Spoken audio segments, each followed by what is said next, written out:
Buenas, profesor y compañeros.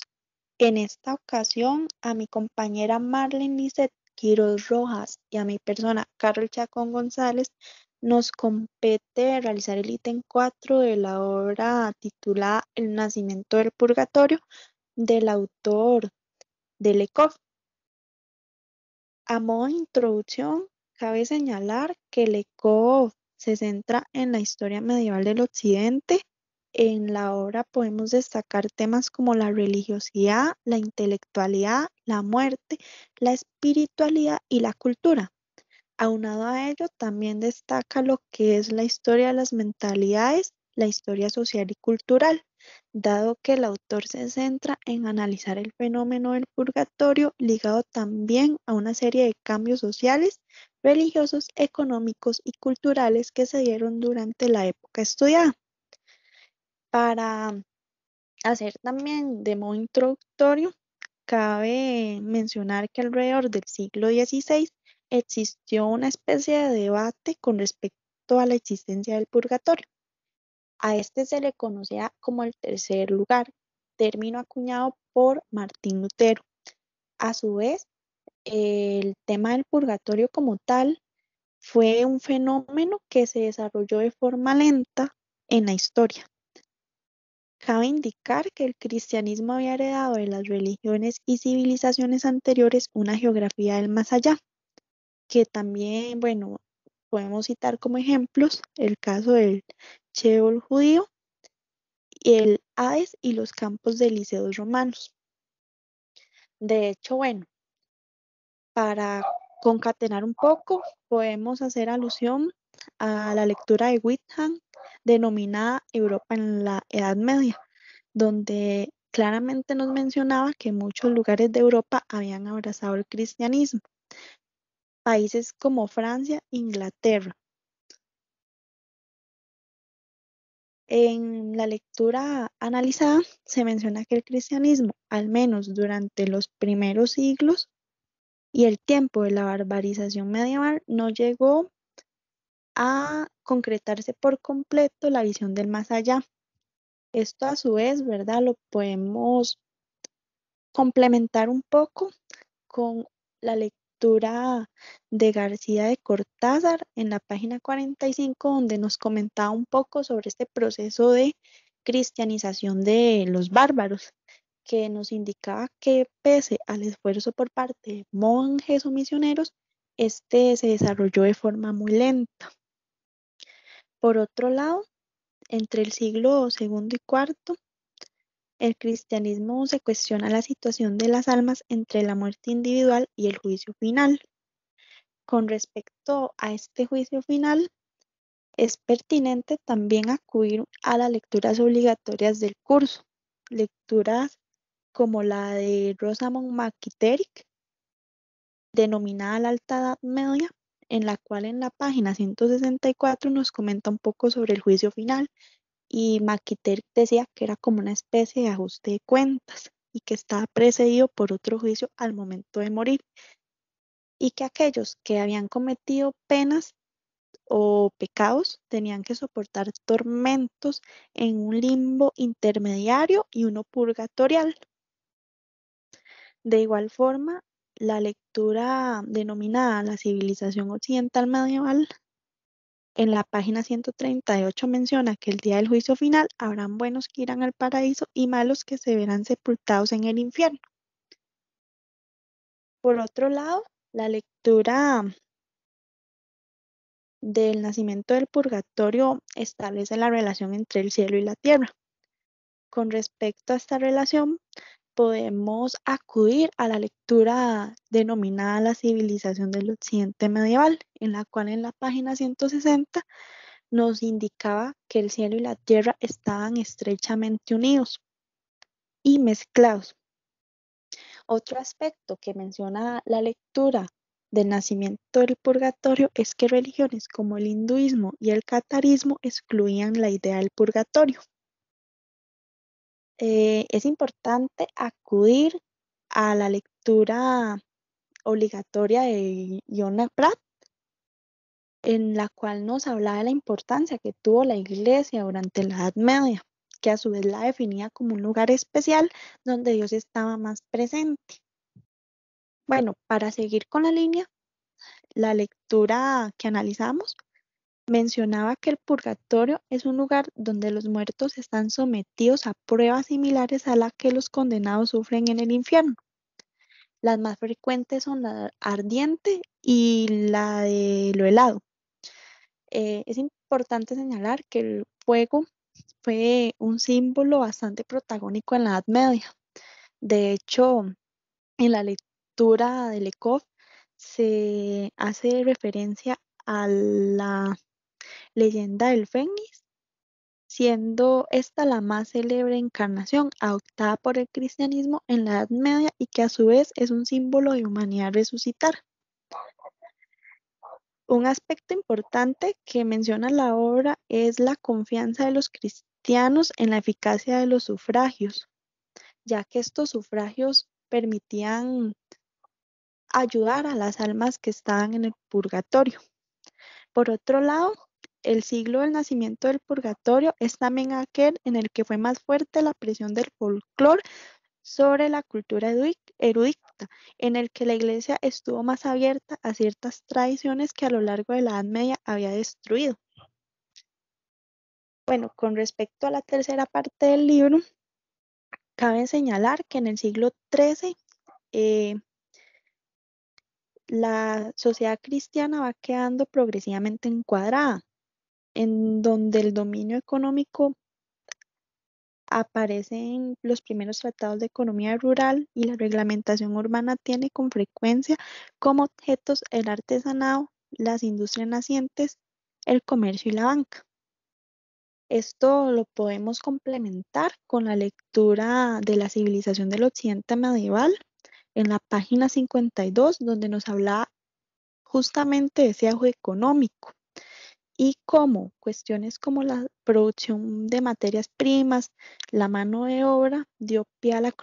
construcción de iglesias y edificios de uso civil y a su vez permitió un desarrollo económico. De igual manera,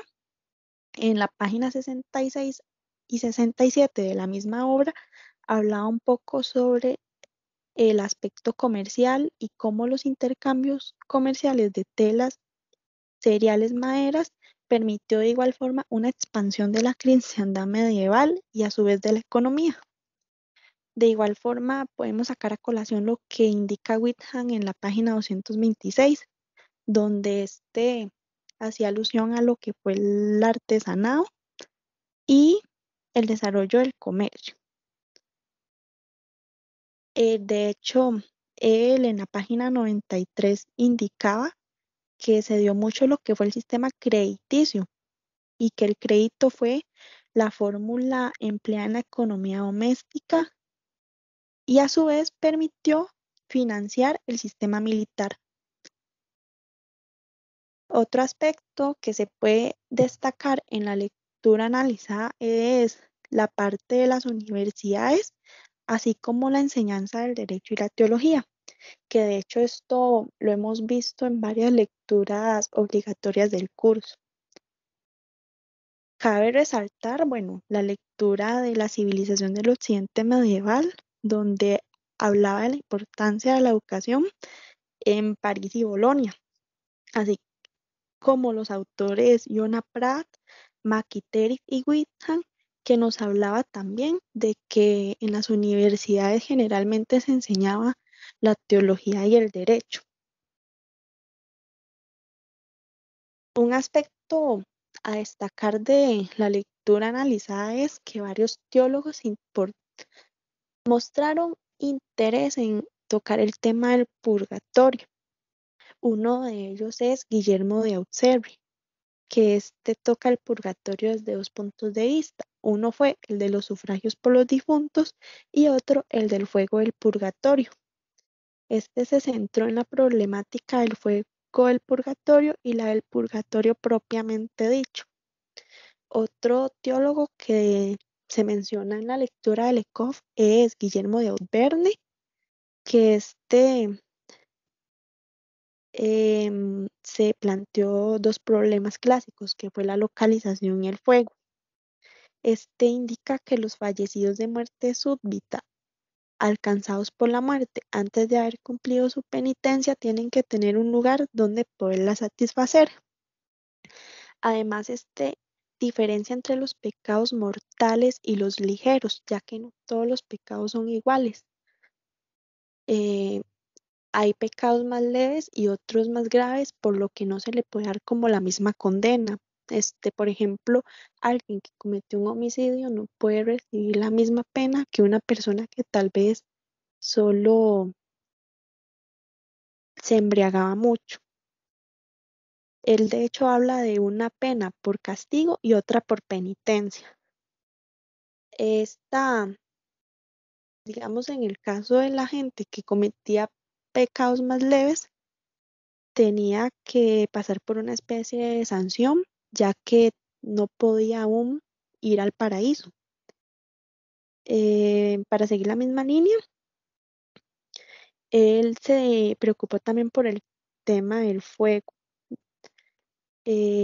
Otro teólogo que destaca Lekov es Alejandro de Ales, el cual se enfatiza igual en el tema del fuego y dice que hay un doble fuego, un fuego purgatorio que purga las almas ahora hasta el día del juicio final y otro que procederá al juicio. Él hace mención a tres especies de fuego que son la luz, la llama y la brasa. Y bueno, otro aspecto que menciona la lectura es la importancia del derecho canónico, que para complementar un poco podemos acudir a la lectura obligatoria del curso de Maquiteric, denominada la Alta Edad Media, en la página 56, donde se menciona que las provisiones eclesiásticas acordadas en los concilios principales de la Iglesia, así como las decisiones papales y el derecho imperial romano que se ocupaban de materias eclesiásticas de organización, se les denominaba colectivamente como derecho canónico. A su vez, en la lectura Europa en la Edad Media de Whitham, en la página 111, nos comenta que este derecho canónico fue estandarizándose paulatinamente en toda Europa,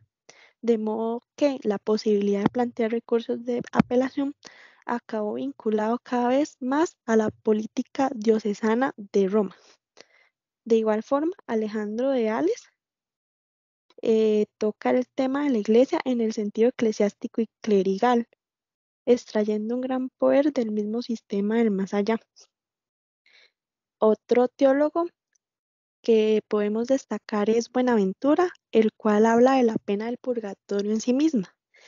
y analiza si la pena del purgatorio es o no voluntaria. Este distingue dos fases. Una es el paraíso, que es la patria, que vendría a ser el descanso, y la gloria, que este es el goce de la visión beatífica y en cierto modo la deificación del hombre, cuya alma ha recuperado el cuerpo y resucitado y vuelto ya glorioso. Este, a su vez, analiza si la pena del purgatorio es infligida por ministerio de los demonios y concluye que no es infligida por los demonios ni por los ángeles, pero sí es probable que las almas sean conducidas al cielo por ángeles buenos y al infierno por ángeles malos, malvados o malos. Y bueno, otro tema que también analiza es el de la localización del infierno y del purgatorio. En cuanto a la localización y el rechazo del purgatorio, es importante primero señalar que durante lo que fue el siglo XIII la Iglesia Católica aceptó oficialmente la creencia del purgatorio.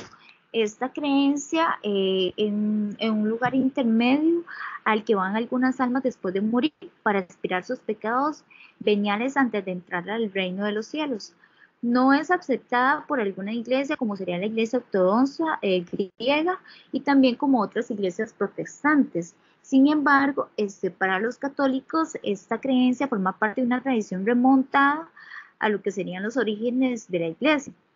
tomando como punto de partida lo que sería la lectura del golf. En este caso, Buenaventura vuelve a ocuparse del problema de la localización del purgatorio, Antes de Cristo, el infierno comprendía 2 pisos, un lugar en lo más profundo donde se sufría a la vez la pena del sentido y la pena de daño, y un lugar inferior, pero situado encima del precedente, donde no se sufría más que lo que sería la pena del daño. Aquí es donde estarían como ubicados los limbos, que comprenden el limbo de los niños, el limbo de los padres o el seno de Abraham, como también se le conoce. Sin embargo, en lo que fueron las páginas 291 y 292, se hace mención que aunque Buenaventura estuviera encargado de la localización de lo que sería el purgatorio, él mismo no tenía una idea totalmente precisa sobre dicha localización. Sin embargo, Buenaventura tiene que admitir la creencia cada vez más establecida de un solo lugar como tal, aunque para él no pasaba de ser un lugar de la mayoría, dejando subsistir una pluralidad de lugares de purgación, incluido este mundo, como también Gregorio Magno lo señalaba. Por otro lado, lo que era Hugo predecía que la localización del purgatorio, lo cual remitía que el propósito del descenso de Cristo a lo que serían los infiernos, y añade que si bien según la ley común el purgatorio se localiza un compartimiento del infierno, por dispensa especial ciertas almas podían purgarse en determinados lugares en que pecaron, como lo revelan algunas apariciones en el que los sufragios de la iglesia valen no para obtener la vida eterna, sino para librarse de la pena. Lo mismo se trataba de la mitigación de esta y una liberación más rápida. Ahora bien, para explicarles un toque, esta imagen de aquí abajo que tiene como algunas letras que dice la Divina Comedia, el infierno, el purgatorio, no le pongan cuidado como a las letras en sí, para explicarles más o menos de qué se trata. Ahora bien, para concluir, para seguir, tanto lo que era Alberto Magno como Tomás de Aquino, son maestros teólogos excelentes, quienes entran en disputa, ya que Alberto menciona que el infierno es un lugar doble cerca de lo que era el purgatorio, situado en la parte superior del infierno, en donde dice que hay un infierno exterior, que es un lugar material, y un infierno interior, que es la parte que sufren los condenados. Donde quiera que estén, siempre que el infierno está situado en el corazón de la tierra, las penas son eternas. Ahora bien, se hace referencia a las apariciones de las almas del purgatorio en la tierra, en lo que sería como virtud de alguna dispensa especial a fin de advertir a los humanos, digámosle, sobre lo que sería el purgatorio o el infierno, X. Ahora sí, en esa imagen donde habla del purgatorio como media inferior, en realidad quería como proyectar un toque lo que daba a entender Magno, Alberto Magno, ya que él decía que el purgatorio estaba como encima del infierno. Entonces aquí abajito pueden ver el infierno, la parte que sigue, como la del medio sería el purgatorio, y la parte de arriba sería como el reino, digamos, el cielo. Otra cosa, y es muy importante aclararlo, porque en la lectura está como muy claro, es que Alberto Magno rompe muchas cadenas, tabús, inclusive leyendas fantasiosas que se han originado acerca de lo que sería el purgatorio, donde deduce sobre todo que el purgatorio es un intermedio descentrado, vuelto hacia el bien, lo alto, el cielo y de Dios, ya que no hace ilusión de que ese es el lugar frío, o ese lugar súper caliente, o ese lugar donde las personas sufren. No, él borra como esa parte fantasiosa y da a entender que es un lugar donde las personas pueden como purgarse de esos pecados, tratar de tener como una limpieza para poder descender a lo que sería el reino de los cielos. Por otro lado, hay una gran controversia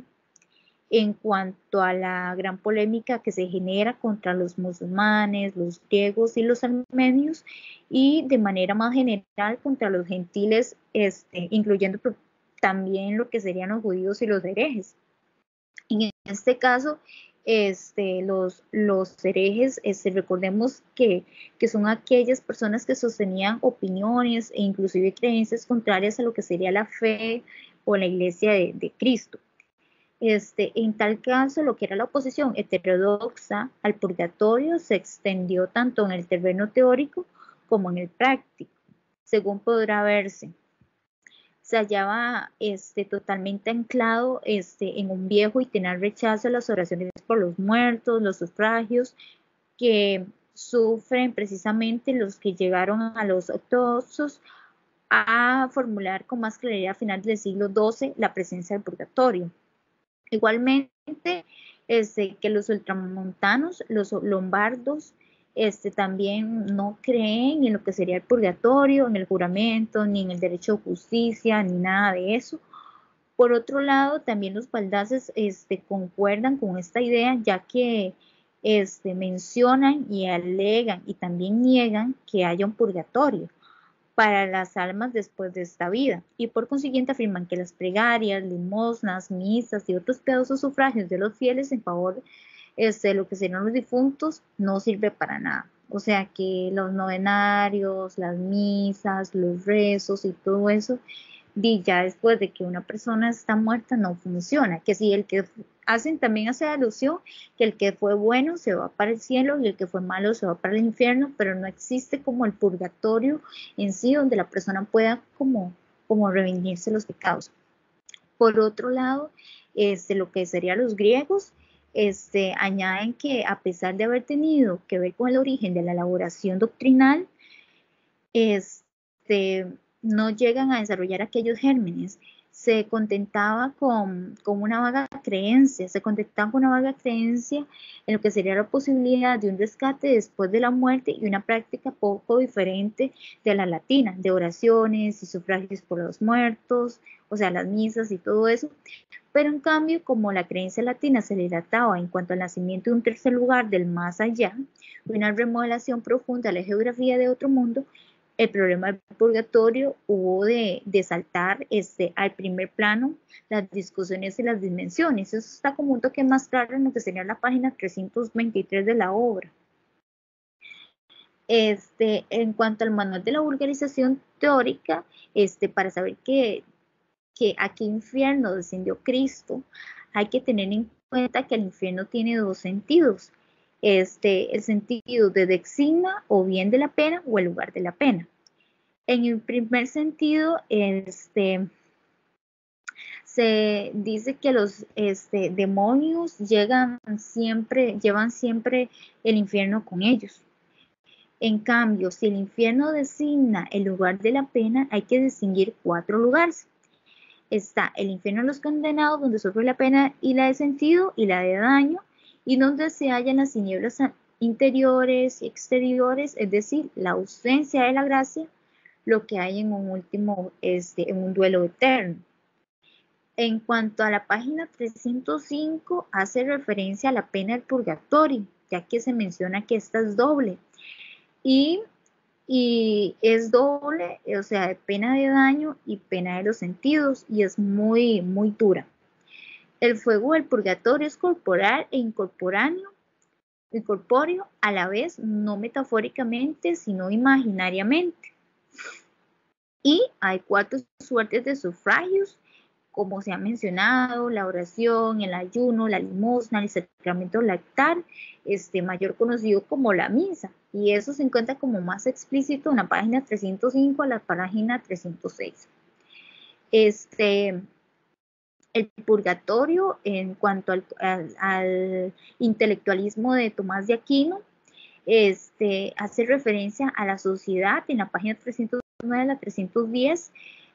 a la sociedad cristiana medieval que controló mal sus sueños e interpretaciones del purgatorio, que muchas veces se salieron del lugar y fueron más fantasiosas que inclusive reales. Ahora bien, aquí no hace referencia sobre los elegidos, los condenados y las almas del purgatorio, que pueden, aunque sea visible la renuencia, la literatura, las visiones, a salir de sus lugares perspectivos en el más allá y a aparecerse a los vivos. La primera definición en cuanto al purgatorio, muchos evangelios lo afirman y sin embargo señalan que quien lo blasfema contra el Espíritu Santo, este pecado no se le perdonará nunca en ninguna de las otras vidas. La unión de los latinos y los griegos era deseada por razones políticas desde siempre y lo hemos visto como en algunas obras que ya se han analizado, más que todo por el Papa Gregorio X, que veía en ella una de las condiciones previas necesarias para el buen resultado de la cruzada que quería organizar, y por el emperador Miguel Paleólogo, que quería no solo evitar un eventual ataque de Carlos de Anjou, sino también reemprender cómo ha puesto de manifiesto una gran política tradicional y demás en cuanto a Oriente y Occidente, pero a causa de estos diversos errores, que en cuanto a estos diversos errores, algunos han introducido a lo que sería la ignorancia y otros la malicia, más que todo lo que sería la Iglesia romana. Y han proclamado que aquellos que caen en el pecado después del bautizo y no ser bautizados, es como que no van a tener como un perdón de sus pecados. El latino concluye de que después de haber pecado y una persona hizo confesar, ha recibido una penitencia por la falta que hizo, y si muere antes de haberla cumplido, los ángeles iban a arrojar su alma al fuego purificador, o sea, al purgatorio, hasta que esta alma fuera totalmente purificada y pudiera como ir a la vida eterna. La necesidad del purgatorio para concluir de una última peripecia entre la muerte y la resurrección, de una prolongación del proceso de penitencia y de salvación más allá de una falsa frontera, lo que sería la muerte. Aunque muchos no creyeran, algunas iglesias ortodoxas y protestantes no creyeran sobre el purgatorio, se concluyó como aunque como una manera en la cual las personas podían remindirse los pecados, ya que Dios era tan justo, decía la obra, y les permitía a las personas como una oportunidad para purificar sus almas.